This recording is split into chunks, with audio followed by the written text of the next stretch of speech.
মানে 22 দিন রয়েছিলাম, কিন্তু 22 দিনের মধ্যে অনেকটা হয়ে গেছিল, কেলেঙ্কারি যাকে বলে।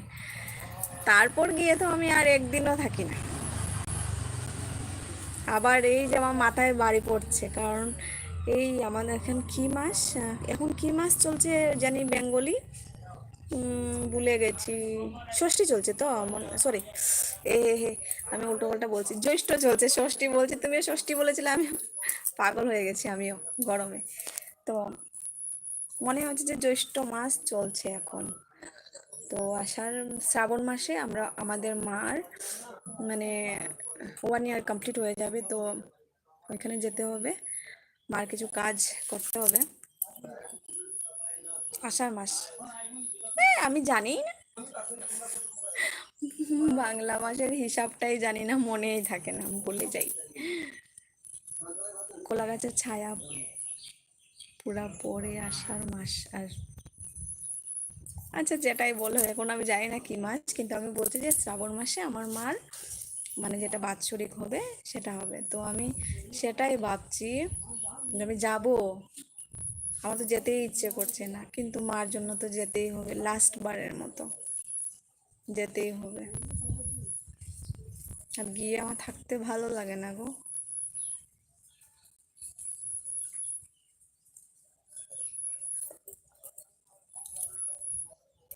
টিনের ঘর না, হেভি গরম, ভাড়া ঘর ভালো।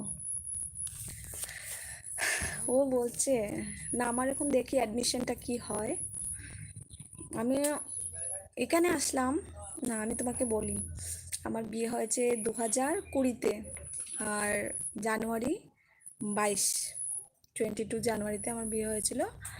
আম, তো বিয়ে হওয়ার পর আমি 1 বছর ছিলাম ওইখানে শ্বশুরবাড়িতে। তো থাকার পর 1 বছরও হয়নি, ধরো 7-8 মাস হয়েছিল। তারপর আমার দুশ্মন, আমি মানে কি বলবো, ওকে আমার কিছু বলতে ভালো লাগে না, ওকে একটা কুকুরের নাম দেওয়াটা ভালো হবে।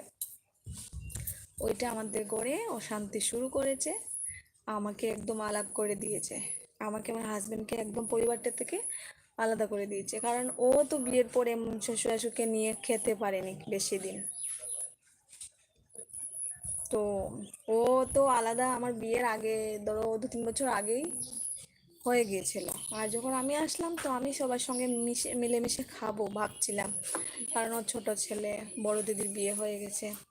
তো আমি ভাবছি সবার সাথে, আমি আমার মা বাবাকে ছেড়ে এসেছি, তো এখানে এসে আবার একটা মা বাবা পেয়েছি, ওদের সাথে মিলেমিশে থাকবো।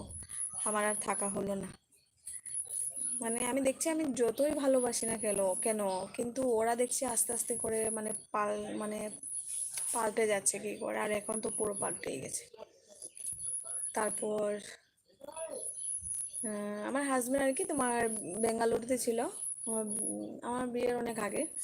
তো এখান থেকে থেকে থেকে অনেক টাকা পয়সা এখানে পাঠিয়েছিল। তো পাঠানোর পর গড়দর মানে ঘর বানিয়েছিল ওর পয়সা দিয়েই। তো এখন বলো, দুবাই থাকলে তো দুবাইয়ের মানে সমান ভাগেই ভাগ থাকা দরকার। মানে আমি সেটা বলছি না যে যে বাবার জিনিসটা ভাগ করে দিয়ে দে, এমন কিছু না, কিন্তু দুবাইয়ের মধ্যে যদি দুবাই মিলে একটা ঘর যদি সাজায়, তো দুবাইয়েরই হক আছে না ওই বাড়িতে থাকার বা ওই ঘরে থাকার। কিন্তু কি জানো, আমার হাজবেন্ডটা একটু সরল মনের, যার জন্য ওকে ঠকে দিয়েছে। ওকে কিচ্ছুটি দেয়নি, একটা গ্লাস, একটা চামচ, একটা মানে কিচ্ছু দেয়নি, একটা সুতোও দেয়নি।